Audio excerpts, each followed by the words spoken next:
wanted to see if I could make a surf and turf.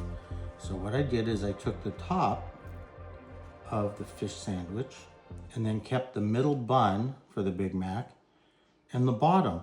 And you know what's weird? There's no meat in the bottom. They screwed me out of my piece of meat. Oh wait, it's wedged in there. Okay, boy, that's one thin, slender patty. So what I have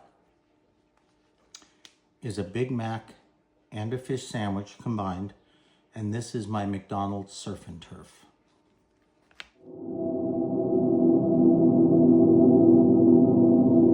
So the only thing left to do is to take my McDonald's surf and turf, a Big Mac patty on the bottom, a fish sandwich on the top, and try it.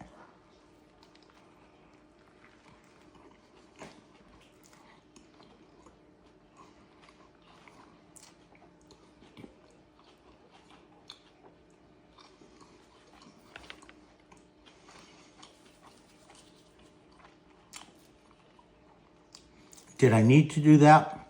No. Was it fun to do? Actually, it's pretty good. You get the Big Mac flavor, and then you get that fish sandwich flavor, and the two together are actually good.